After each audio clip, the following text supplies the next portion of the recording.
বলার কথা বলতে পারতো না, তখন থেকেই বাংলাদেশ যুব অধিকার পরিষদ যুবকদের ঐক্যবদ্ধ করার জন্য এবং যুবকদের অধিকার নিয়ে তারা কথা বলে আসছে।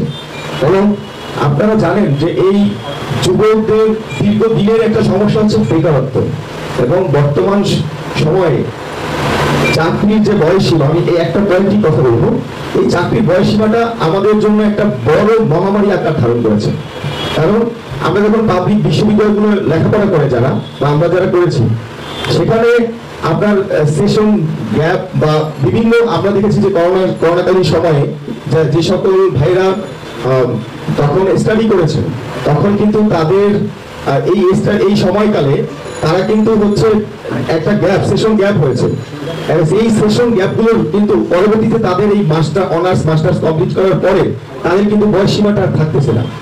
আমাদের যে বয়সসীমা, এটা আমাদের জন্য আমি মনে করি একটা এই দেশের যুব সমাজের জন্য একটা ক্যান্সার আকার ধারণ করেছে।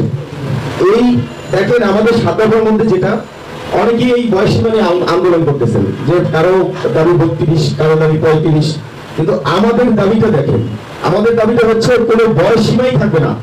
কারণ আমি এই দেশের নাগরিক, আমি যেই কোনো বয়সে এই দেশের আমি দেশের জন্য কাজ করবো বা দেশের একটা সরকারি গুরুত্বপূর্ণ দায়িত্ব পালন করবো, সেই জন্য বয়সসীমা কেন থাকবে? আমি যত বয়স হবে আমাদের অভিজ্ঞতা বাড়বে, তাহলে এখানে কেন বয়সসীমা থাকবে?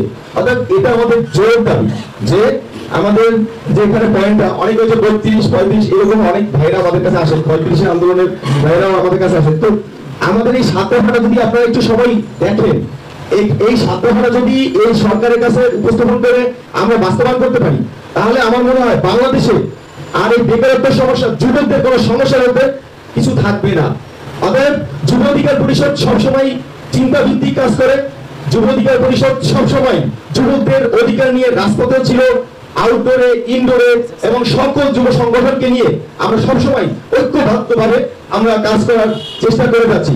ইনশাআল্লাহ এখানে আমাদের অতিথিবৃন্দ যারা বিভিন্ন যুব সংগঠন অতিথিবৃন্দ উপস্থিত আছেন, বিশেষ করে আমরা দেখেছি যে যুব আন্দোলনে আমরা দেখেছি যে তারা বিভিন্ন সময় যুবকদের যুব সংগঠনগুলোকে ঐক্যবদ্ধ করে তারাও বিভিন্ন সময় ভিন্ন ভিন্ন কিছু প্রোগ্রাম উপস্থাপন করেন। তো এই জন্য আমি বাংলাদেশ যুব অধিকার পরিষদের পক্ষ থেকে, আমার ব্যক্তির পক্ষ থেকে, ইসলামী আন্দোলন সহ যারাই এই ঐক্যের ডাকে সাড়া দিয়েছেন, যারা এই ঐক্যবদ্ধভাবে যুবকদের অধিকার নিয়ে আমরা এই আমাদের পয়েন্টগুলো আপনারা একটু ভালোভাবে দেখবেন। যদি আপনাদের কাছে মনে হয় যে এই দাবিটা পেশ করলেই যুবকদের সকল দাবি পূরণ হবে, পাশাপাশি আপনাদেরও যদি কোনো প্রস্তাবনা, আপনাদেরও তো প্রত্যেকটা সংগঠনের তো দাবি আছে, এগুলো সমন্বয় করে আমরা অন্তর্বর্তীকালীন সরকারের কাছে যেন এটা আমরা পারমিশনটা করিয়ে নিতে পারি এবং এটা যেন অ্যাপ্রুভ হয় বর্তমান সরকারের কাছে, তাহলে আমাদের যুব সমাজের আর আমি মনে করি যে 95% সমস্যা সমাধান হয়ে যাবে। ধন্যবাদ সবাইকে, সবাই ভালো থাকবেন। আবার আমাদের যুব অধিকার পরিষদ কেন্দ্রীয় সংসদের পক্ষ থেকে সবাইকে সংগ্রামী সালাম ও শুভেচ্ছা জানিয়ে